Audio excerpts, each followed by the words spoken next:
Good day everyone. Now, our topic is to solve problems involving improper integrals. But before we go to our problem, I want to introduce the definition of an improper integral type 1. So for our problem right now, or the problem that we're gonna solve right now is we're gonna use the definition of the improper integral type 1.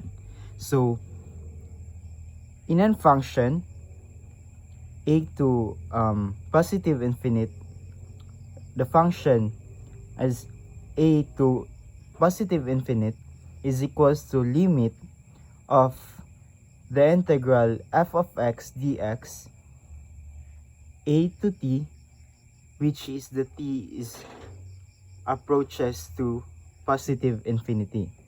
The improper integrals f of x dx a to positive infinity are called convergent if the corresponding limit exists, and divergent if the limit does not exist. So this is our problem. The integral of e to the power of negative x cosine x dx 0 to positive infinite. So treat this in a limit. So we have here limit of the integral e to the power of negative x cosine x dx 0 to t as t approaches to positive infinity. So let us use to integrate this function. We are going to use the integration by parts. So let u will be the cosine x and du negative sine x dx, dv is equals to e to the power of negative x dx, and v is equals to negative e over negative, to the power of negative x. So we have here uv minus the integral of v du. So cosine x, substitute lang natin value. So next is we're going to simplify. I-simplify natin ni sila. So we have positive e to the power of negative x sine x dx. So we have here negative e to the power of negative x cosine x minus e to the power of negative x sine x dx. So let us use another integration by parts.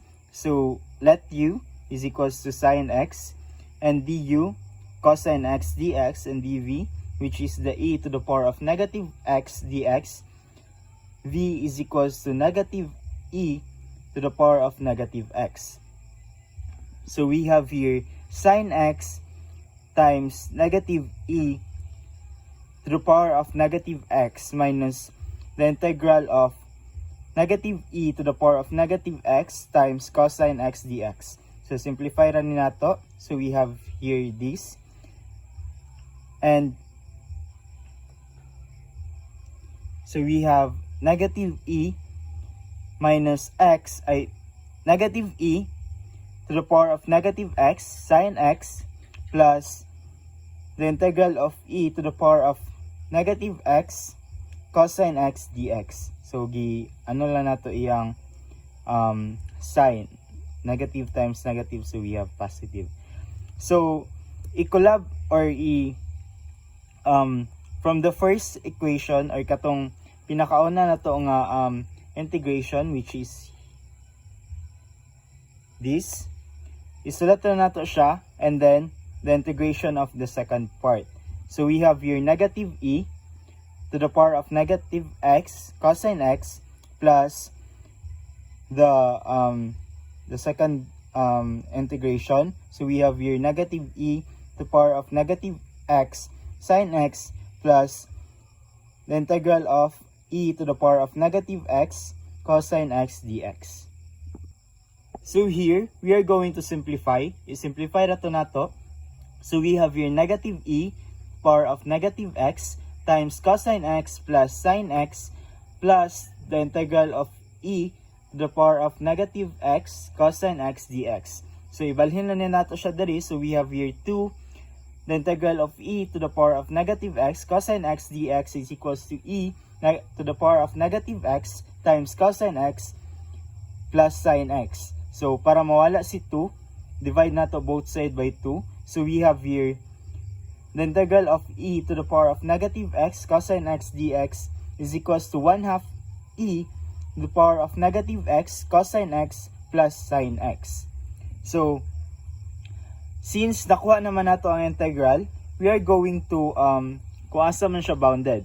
So, limit 1/2 e to the power of negative x times sine x cosine x bounded to 0 to t as t approaches to infinity. So, isubstitute lang nato si t og si 0 to the x. So, we have your limit 1/2 e to the power of negative t sine t cosine t minus 1/2 e to the power of negative 0 sine 0 and cosine 0. So, since 1/2 0 is ma-1 man ni siya, anya ka ni 0, so we have here negative 1/2 times negative 1. So, mahimo na siyang positive 1/2. So, here is i-apply na to si limit. So, 1/2 e, i-substitute na itong value sa t to infinite. So, negative infinite sine infinite minus cosine infinite plus 1/2. So, our answer is 1/2. So, therefore, our integral of e to the power of negative x cosine x dx 0 to positive infinity is convergent.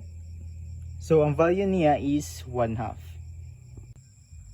And that's all for the improper integrals.